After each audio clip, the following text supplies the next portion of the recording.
Good morning students. पहले जो हम लेसन 11 रविंद्रनाथ ठाकुर पढ़ रहे थे वो हमारा अधूरा था। अब हम उसको कंटिन्यू करते हैं आगे।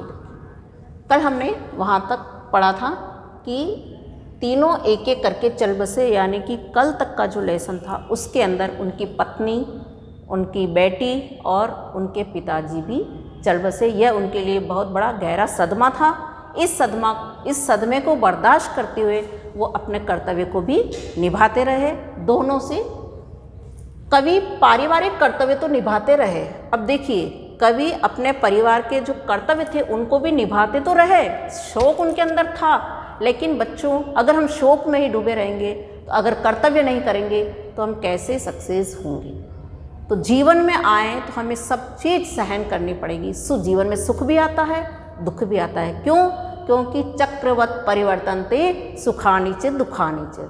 जीवन में सुख और दुख पहिए की तरह आते रहते हैं, तो हमें हर चीज़ को समान रूप से सहन करना चाहिए। देखिए,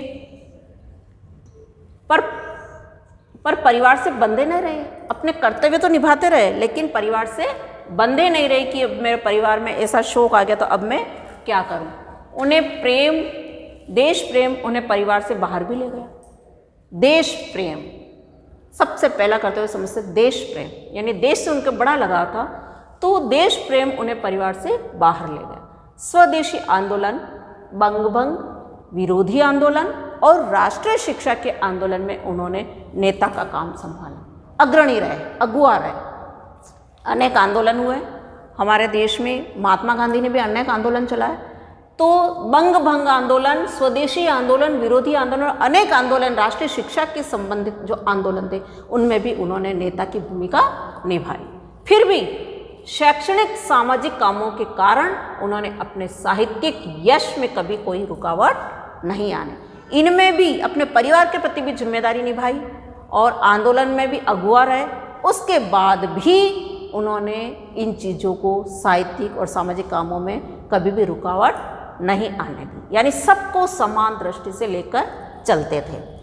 कवि ने कुल 11 बार विदेश यात्राएं की। इस प्रकार बचपन से लगाकर उन्होंने विदेश की 11 बार यात्राएं की। 1912 की यात्रा में कई नामी अंग्रेज लेखकों, कलाकारों और विचारकों से उनकी गहरी मित्रता हुई। जब वो इतनी बार विदेश गए और वहाँ पर उन्होंने कई साहित्यिक रचनाएं की, है ना, तो वहाँ पर नाच गानों में उनकी तह तक पहुँचे, कलाकृतियों में, चित्रकला में आदि में उनकी तह तक पहुँचे। तो इस कारण वहाँ के जो नामी लेखक थे, कलाकार थे, उनसे उनकी गहरी दोस्ती हो गई। प्रसिद्ध कवि येट्स और कलाकार रोथेन्स्टाइन उनके सबसे श्रद्धावान प्रशंसक बने। ये दोनों कलाकार और कवि, इन्होंने इनकी खूब प्रशंसा करी। उन्हीं के प्रोत्साहन से, यानी उन्हीं के बलबूते पर उन्होंने खूब प्रशंसा की। उन्होंने उनसे ही प्रेरणा लेकर, उन्होंने प्रोत्साहित होकर कवि ने अपने कुछ गीतों और कविताओं के अंग्रेजी अनुवाद प्रकाशित किए। हिंदी में उन्होंने लिखे पहले, उसके बाद उन्होंने बोला कि भाई आप इनका अंग्रेजी में भी प्रकाशन करो। तो उन्होंने उनसे ही प्रेरणा लेकर, प्रोत्साहित होकर उन्होंने इन कुछ गीतों और कविताओं को अंग्रेजी में प्रकाशित किया। ये रचनाएं गीतांजलि नाम से प्रकाशित हुई। इस नाम से एक बंगला गीत संग्रह पहले ही प्रकाशित हो चुका था। अंग्रेजी गीतांजलि का विदेशी पाठकों पर बड़ा गहरा प्रभाव पड़ा। जो अंग्रेजी में उसका हुआ था, तो विदेशी पाठकों पर भी इसका बड़ा गहरा प्रभाव पड़ा। किसका? अंग्रेजी में जो गीतांजलि का जो हुआ वापस प्रकाशन, उसका। इस पर कवि को सन 1913 में नोबेल पुरस्कार मिला, जो कि श्रेष्ठतम पुरस्कारों में माना जाता है। सम्मानित किया गया इनको नोबेल पुरस्कार से। किस रचना पर? गीतांजलि की रचना पर। पुरस्कार में प्राप्त 1,20,000 की पूरी रकम कवि ने शांति निकेतन आश्रम के कामों में लगा दी, यानी परोपकार के कार्यों में। कितनी रकम थी? 1,20,000।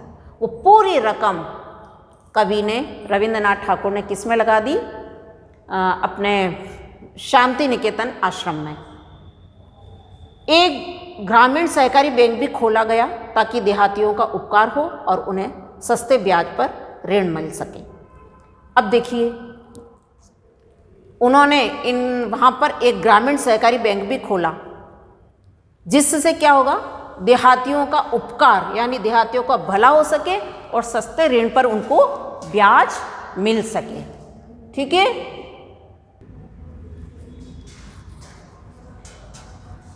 कवि ने 11 बार विदेश यात्राएं की। 1912 की यात्रा में कई नामी अंग्रेज लेखकों, कलाकारों और विचारकों ने उनकी गहरी मित्रता हो गई। प्रसिद्ध कवि येट्स और कलाकार रोथेन्स्टाइन उनके सबसे श्रद्धावान प्रशंसक बने। उन्हीं के प्रोत्साहन से कवि ने अपने कुछ गीतों और कविताओं के अंग्रेजी अनुवाद प्रकाशित किए। यह रचनाएं गीतांजलि नाम से प्रकाशित हुई। इस नाम से एक बंगला गीत संग्रह पहले ही प्रकाशित हो चुका था। अंग्रेजी गीतांजलि का विदेशी पाठकों पर बड़ा गहरा प्रभाव पड़ा। इस पर कवि को सन 1913 में नोबेल पुरस्कार मिला, जो कि संसार का सबसे ऊंचा पुरस्कार माना जाता है। पुरस्कार में प्राप्त राशि थी 1,20,000। वो पूरी की पूरी राशि उन्होंने किस में लगा दी? शांति निकेतन आश्रम में लगा दी। और उन्होंने एक ग्रामीण सहकारी बैंक भी खोला, जिससे देहातियों यानी ग्रामीणों को कम ब्याज पर ऋण मिल सके, उनका भला हो सके। 1915 के शुरू में गांधी जी शांति निकेतन आए। उस समय दोनों महापुरुषों में जो मित्रता हुई वह दिनों दिन बढ़ती गई। उसी वर्ष अंग्रेजी सरकार ने कवि को सर की उपाधि दी थी। उसी वर्ष 1915 में अंग्रेजी सरकार ने कवि को किसकी उपाधि दी? सर की उपाधि दी थी। सन 1919 में जलियांवाला बाग का गोलीकांड हुआ। आप सभी जानते होंगे इस गोलीकांड को, जलियांवाला बाग कांड को, जिसमें जनरल डायर ने निहत्थे पर धनाधन गोलियां चलवाई थी, है ना। तो उस जलियांवाला बाग का गोलीकांड हुआ, जिनमें अनेक निर्दोष और निहत्थे भारतीयों को गोलियों से भून दिया गया। शोक और रोष से आकुल, यानी बड़े ही वो गहरे सदमे में डूब गए, शोक में डूब गए और रोष, गुस्से से आकुल होकर, व्याकुल होकर कवि ने उस सर की उपाधि को वापस लौटा दिया। उस सर की उपाधि जो मिली थी ना अंग्रेजों द्वारा, उस सर की उपाधि को लौटा दिया कि मुझे नहीं चाहिए ऐसी तुम्हारी सर की उपाधि। अपनी 11 विदेश यात्राओं में कवि ने लगभग सारी दुनिया घूम ली थी। ज्यों-ज्यों उन्होंने दुनिया देखी, त्यों-त्यों उनका यह विचार पक्का होता गया कि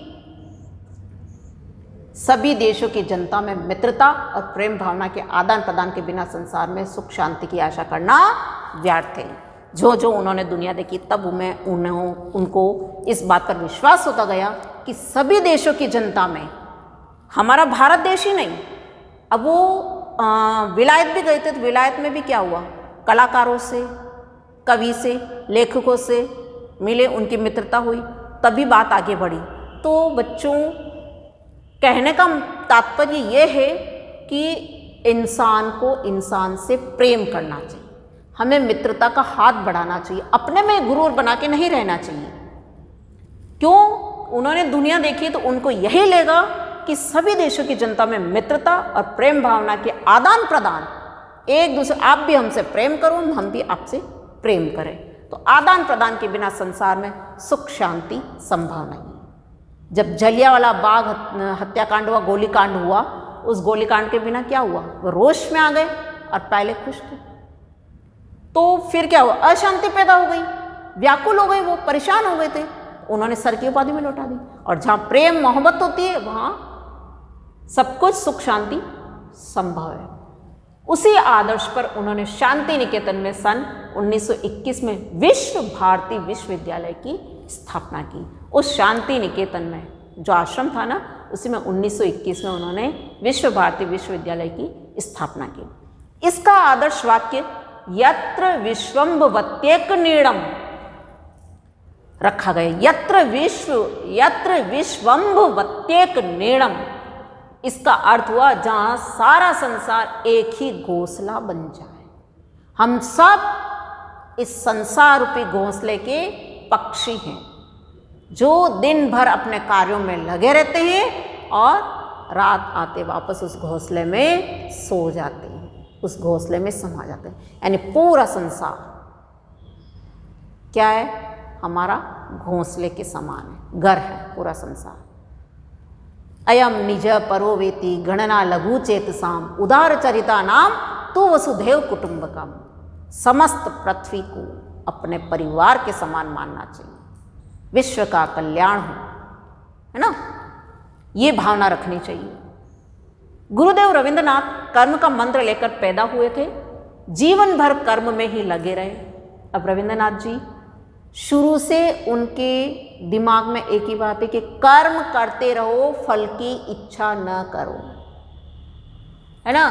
तो उनका मन हमेशा कर्म में ही लगा रहता था, कर्म, जीवन भर कर्म किया उन्होंने। 70 साल की उम्र में वे चित्रकला में जुट गए, बूढ़े हो गए। 70 साल की अवस्था में वो किस में आ गए? चित्रकला में। और एक से एक विलक्षण हजारों चित्र बना डाले और अलग अलग तरह के हजारों चित्र बना दिए उन्होंने, जिन्हें देखकर सारी दुनिया चकित रह गई, आश्चर्यचकित रह गई।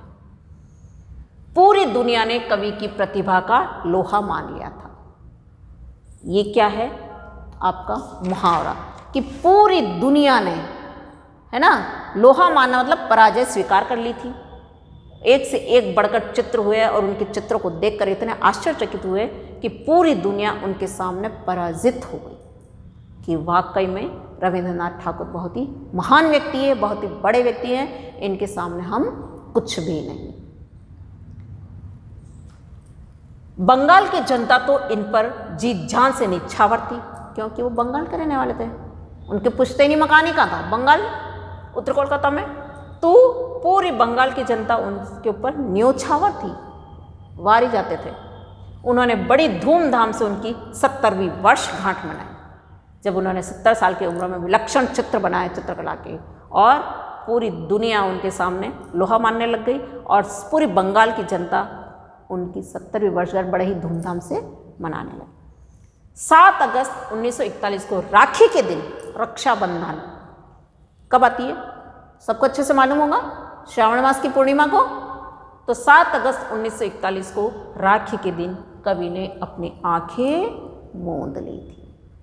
यानी जन्म से लेकर अंत तक उनका जीवन चरित्र यहाँ पर दिखाया गया आपको इस पाठ में। और 1941 में उनकी मृत्यु हुई राखी के दिन, यानी आंखें मतलब इस दुनिया से, इस संसार से अलविदा हो गए। वे ही आंखें जिनसे 80 बरस तक उन्होंने दुनिया का न जाने कितना सौंदर्य देखा था। जोड़ा सांकों के जिस पुराने महल में वे आंखें दुनिया के प्रथम दर्शन के लिए खुली थी, उसी में अंतिम बार बंद भी हुई थी। अंतिम खुली भी उसी महल में और बंद भी उसी में हुई थी। भारत, बांग्लादेश और श्रीलंका, इन 3 पड़ोसी राष्ट्रों के राष्ट्रगान जिनकी मेधावी कलम से निकले थे, दुनिया आज भी उन्हें नमन करती है। भारत, बांग्लादेश और श्रीलंका, ये तीनों पड़ोसी देश हैं। 3 पड़ोसी राष्ट्रों के जो राष्ट्रगान हैं, उनकी मेधावी कलम से निकले थे। दुनिया आज भी उन्हें नमन करती है, प्रणाम करती है झुककर। किसी व्यक्ति की जीवन की घटनाएं सुनाने से ही उनका सच्चा परिचय नहीं मिल जाता। मैं आज आपको किसी भी व्यक्ति की घटनाएं सुना दूं तो उसके जीवन का परिचय नहीं मिलता है। बच्चों, रविंद्रनाथ कैसे व्यक्ति थे? सुंदर और कद्दावर थे। यानी हमें वास्तविकता से भी अवगत होना पड़ता है, सिर्फ कथा सुनने से नहीं, अपने जीवन में भी उतारना पड़ता है। उनका सच्चा परिचय नहीं मिल जाता। रविंद्रनाथ कैसे व्यक्ति थे? सुंदर और कद्दावर थे, गठन के सुडौल और काठी के बलिष्ठ थे। शरीर बहुत हष्टपुष्ट बलिष्ठ व्यक्ति थे, सुडौल थे। आंखों में स्निग्धता और दमक थी, बड़ी चमक थी आंखों में। स्वर गंभीर और मधुर था, उनका स्वर बड़ा ही गंभीर। वो ऐसे तुनक मिजाजी नहीं थे, बड़े ही गंभीर स्वभाव वाले थे और मधुर भी थे। उनका स्वर बड़ा मधुर था। हंसी की बात करते तो सारा मुखमंडल दमक उठता, और जब भी वो हंसते तो उनका चेहरा एक ओज से भर जाता था, ऐसे पूरा चमक जाता था। उनके मुख की जो आभा है, प्रतिभा आभा, मुखमंडल की जो आभा है, वो चमक उठती है। हाजिर जवाबी में उनका कोई जोड़ नहीं, उनकी कोई भी बराबरी नहीं कर सकता हाजिर जवाबी में, जो कि ये गुण उनको अपने पिताजी से मिला था।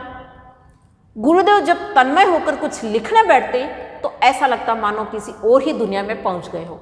और जब वो लिखने का काम करते ना, लिखने बैठते हैं ना, तो ऐसा लगता है कि मानो वो किसी और ही दुनिया में चले गए।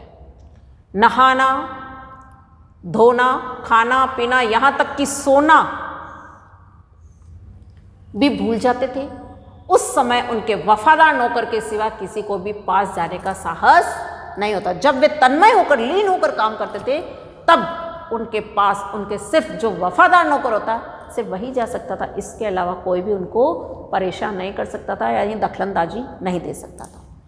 यह साधना सिर्फ अध्ययन, लेखन, संगीत या चित्रकारी तक ही सीमित नहीं थी। वे तो समस्त जीवन को ही एक कलाकृति बना डालने की धुन में थे। मतलब ये यहाँ तक ही सीमित नहीं थे, पूरे अपने जीवन को एक कलाकृति के रूप में संजो कर रखना चाहते थे। कला उनके लिए सत्यम शिवम सुंदरम की आंतरिक झांकी थी। सत्यम शिवम सुंदरम।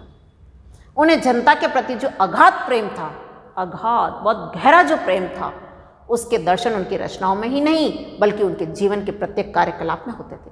अब जनता से कितना प्रेम था ये हम उनकी रचनाओं में ही नहीं देख सकते बल्कि उनके जीवन के प्रत्येक कार्यकलापों में देख सकते हैं। नए क्षितिजों के द्वार तो उन्होंने खोले ही। अपने देश के प्राचीन और मनोरम अनुष्ठान, अलंकार, वेशभूषा, साहित्य, शिल्पकला, संगीत, त्योहार आदि के पुनरुद्धार के काम में भी वे बड़ी लगन और श्रद्धा से जुटे रहे। दिखावे से वे सदा दूर ही रहे। उनको दिखावा पसंद नहीं था, बनावटी बिल्कुल पसंद नहीं था। सिर्फ वही बात करते या कहते जिसमें उनका आंतरिक विश्वास होता था। वो सिर्फ वही बात करते थे जिसमें उनका विश्वास होता था। विधाता के मंगल विधान में उनकी आस्था अटल थी। ईश्वर की जो मंगलाचरण, मंगल गायन होता था, उनमें उनकी बड़ी ही आस्था थी। लिखते भी वही थे जिन्हें वे सत्य मानते थे। झूठ मूठ कुछ भी नहीं मानते, झूठ मूठ कुछ भी नहीं लिखते। जो अटल, निश्चित हो, सत्य हो, वही वो लिखते थे।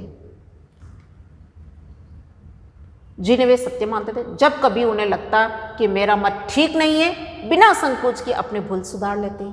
यह उनकी सत्यनिष्ठा का ही प्रमाण था। अब देखिए सत्यनिष्ठा, आज हम क्या करते हैं, छोटी छोटी बातों में झूठ बोल जाते हैं।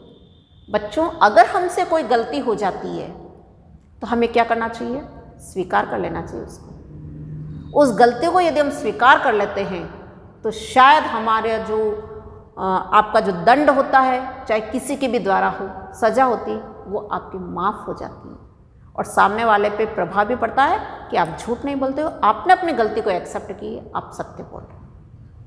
यही बात बताना चाह रही हूँ कि रविंद्रनाथ जी ने भी यही कहा कि सत्य उनको पसंद था, झूठ मूठ वो पसंद नहीं करते थे।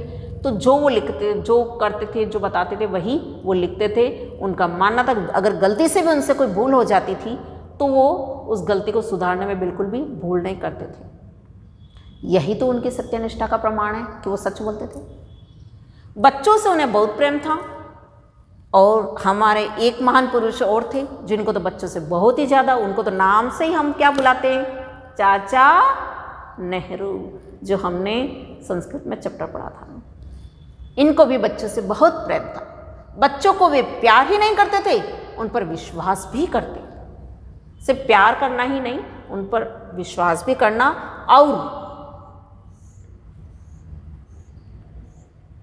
उनका आदर भी। बच्चों का विश्वास भी करते थे और उनका आदर भी करते थे। ऐसे नहीं कि हमें हमेशा बड़ों का ही आदर करना चाहिए।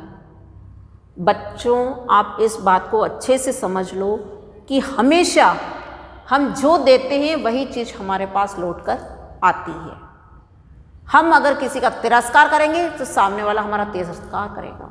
हम अगर आदर करेंगे तो सामने वाला भी हमारा आदर करेगा। तो ज़रूरी नहीं कि हम सबको ही बड़ों को ही आप कहकर बुलाए या उनको ही हम उन इज्जत देवें। छोटों को भी आदर दो, इज्जत दो, तो बच्चे भी आपका आदर और इज्जत करेंगे। ठीक है। तो यहाँ पर रविंद्रनाथ जी हमें यही बता रहे हैं कि वे बच्चों से प्यार ही नहीं करते थे, उनकी कद्र भी करते थे, इज्जत करते थे, है ना। इन्हें नादान, अबोध और मूर्ख नहीं बल्कि समझदार मानते थे। रविंद्रनाथ जी बच्चों को नादान, मत बच्चे हैं ये कुछ समझते नहीं है, नादान है, अबोध है ये कुछ नहीं जानते, ये मूर्ख हैं, ऐसा भी नहीं। तो रविंद्रनाथ जी के मन में उनके प्रति बहुत श्रद्धा थी, बहुत अच्छी भावना थी, इसलिए वे उनको नादान, अबोध और मूर्ख नहीं बल्कि एक समझदार इंसान मानते थे। उनका मानना था कि बच्चों को डांटने फटकारने से के बजाय यदि उनके साथ खेला जाए और बातचीत की जाए तो उनके गुण उभर कर विकास पा सकते हैं। इसलिए बेटा किंडरगार्टन प्रवृत्ति भी होती है ना, एक ये पढ़ाई की विधि है, यानी खेल खेल में अध्ययन। लेक्चर मेथड से ही बच्चा अध्ययन नहीं कर पाता है, बच्चा खेल खेल में बहुत कुछ सीख जाता है। और खेल खेल में हम यदि उसकी दिल की बात भी जानना चाहें, उसके गुणों की पहचान करना चाहें, तो वह भी उभर कर हमारे सामने आ जाती। और ये तो एक अध्यापक का कार्य है कि उन गुण को कैसे विकसित करना। कुम्हार क्या करता है, गीली मिट्टी आ जाती है, उसके पास मिट्टी है, उसको गीला करेगा। आप भी हमारे सामने क्या हो, एक मिट्टी हो, है ना। उस मिट्टी को कुम्हार लोंदा बनाएगा, फिर क्या करेगा, उसको आकार देने की कोशिश करेगा। वो पहचान गया कि मिट्टी अब घड़ा बनने के लायक है, पहचान गया। वैसे ही आप भी बच्चे आए, अब हमको पता चला कि आप इस लायक हो, तो वो क्या करता है, कुम्हार जब चाक चलाता है, घड़ा बनाता है, अंदर तो वो क्या करता है, हाथ रखेगा और ऊपर से थप्पड़े मारेगा।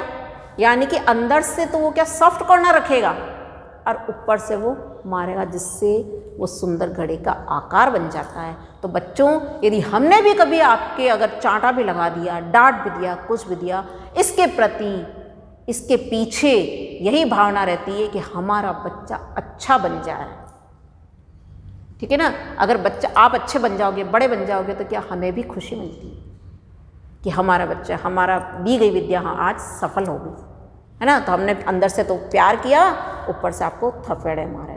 तो इसका बुरा ना माने, घर में मम्मी पापा भी माने। ठीक है। तो वो भी यही कहना चाहते हैं, डांटना फटना सिर्फ हर समय अपन डांटे तो बच्चा भी नहीं सीख पाएगा। कवि को अपनी सुख सुविधा की परवाह नहीं थी, सादगी की सुंदरता में उनका अडिग विश्वास था। उनको अपनी सुख सुविधा की कोई परवाह नहीं थी, बिल्कुल साधारण जीवन, सादा जीवन, उच्च विचार, इसी पर विश्वास करते थे वो। नकली और बनावटी चीज़ों से वे बचते थे। इसी से उनका देश प्रेम इतना गहरा हो गया था, विदेशियों के गुणों के प्रति वह श्रद्धावान रहे। मतलब बनावटी चीज़ों से वे बचते थे, इसी से उनका देश प्रेम इतना गहरा हो गया था। विदेशियों के गुणों के प्रति वह श्रद्धावान थे। विदेश गए, विलायत गए, लेकिन वहाँ पर अगर गुण थे तो बिल्कुल नतमस्तक थे, श्रद्धावान थे, उन गुणों को उन्होंने अपनाए। बट विदेशियों की नकल करना उनके लिए घृणा का विषय था। पर वो विदेशी जैसा पहन रहे ओढ़ रहे, हम भी वैसा पहने ओढ़े, विदेशी जैसा खाए पिए, हम भी वैसा खाए पिए। तो बच्चों, इस चीज़ में रविंद्रनाथ टैगोर बिल्कुल भी विश्वास नहीं करते थे। उनका मानना यही है, चाहे छोटे हो, चाहे बड़े हो, चाहे विदेश हो, चाहे देश हो, जहाँ पे भी अपने गुण हो उनको ग्रहण कर लो और गुण नहीं हो तो उनको हटा दो। तो नकल करने में विश्वास नहीं करते। वो कबीरदास जी ने बोला था ना उदाहरण कि सार सार को गई रहे, थोता दे उड़ाए, यानी सार सार को तो ग्रहण कर लेते थे और बचा हुआ कचरा वो हटा देते थे। अपने साहित्य और जीवन से उन्होंने यह स्पष्ट कर दिया कि हमें न तो अपने अतीत की नकल करनी चाहिए और न गैरों के तौर तरीकों की। अपने साहित्य और जीवन से उन्होंने स्पष्ट कर दिया कि हमें कभी भी न तो अपने अतीत की नकल, हमें कभी भी अपने भूतकाल की, जो भूतकाल में हो चुका है, घटनाएं घट चुकी, उसकी नकल करनी चाहिए और न ही गैरों की तौर तरीकों की। गैर यानी पराये लोगों की। हमारे लिए गैर क्या, विलायती थे, तो परायों की तौर तरीकों की हमें नकल नहीं करनी चाहिए। हम जैसे हैं सच्चाई से वैसे ही बने रहें। यहाँ सच्चाई गलत लिखा हुआ है तो मिसप्रिंट हुआ, इसलिए सच्चाई है, ऊपर देखिए। ठीक है। तो हम जैसे हैं सच्चाई से वैसे ही बने रहें, तभी हम स्वस्थ और दृढ़ राष्ट्रीय संस्कृति का निर्माण कर सकते हैं। ठीक है। अब आपके शब्दार्थ है, छरारा इकरे बदन का जो मोटा न हो, वैभव शक्ति बढ़ाया और गौरवशाली पद। वैभव, एक वैभव मतलब धन संपत्ति भी होता है। ठीक है। शेषावस्था, शिशु की अवस्था यानी बचपन। कुशाग्र बुद्धि, तेज बुद्धि वाला। इसमें हम तेज बुद्धि नहीं लगा सकते क्योंकि बुद्धि के आगे कुशाग्र विशेषण ही उचित है। कविता के रूप में पद्यबद्ध मैंने आपको पहले बताया कि साहित्य की 2 रचनाएं होती है, गद्य और पद्य, उसमें फिर अनेक रचनाएं होती है, तो कविता के रूप में पद्य। अनुकरण करना, नकल, सराबोर, डूबा हुआ, ललित, सुंदर, पुलकित, प्रसन्न। विलायत, ब्रिटेन, यूरोप, विदेश यानी फॉरेन कंट्रीज। वय, अवस्था या आयु। ख्याति, प्रसिद्धि। दस्तकार, हाथ से कारीगरी का काम करने वाला। प्रशंसक, प्रशंसा करने वाला। प्रोत्साहन, हौसला बढ़ाने का कार्य, प्रोत्साहित करना। रोष, गुस्सा, आकुल, व्याकुल। विलक्षण, अनोखा या असाधारण। नमन, झुकने की क्रिया या नमस्कार करना। पुनरुद्धार, फिर से उद्धार करना। मंगल विधान, अच्छा नियम या शुभ कार्य। अडिग, जो डिगे नहीं यानी टिके रहे उस पर। अतीत, जो समय बीत गया हो। ठीक है, ये मुहावरे भी हैं, आप अपनी बुक में देख लेना। और हम देखो बहुविकल्पी प्रश्न, जिस गली में कवि रविंद्रनाथ टैगोर का पैतृक मकान था उसका नाम क्या था? देवेंद्रनाथ ठाकुर की गली। ठीक है, या द्वारकानाथ ठाकुर की गली। देवेंद्रनाथ ठाकुर की गली नहीं है, द्वारकानाथ ठाकुर की गली है। देवेंद्रनाथ तो उनके पिता थे। महर्षि देवेंद्रनाथ द्वारा बोलपुर के पास कौन सा आश्रम बनाया गया? शांति निकेतन। रविंद्र के एक गीत से प्रसन्न होकर पिता ने उन्हें कितने रुपए की राशि भेंट की थी? 500।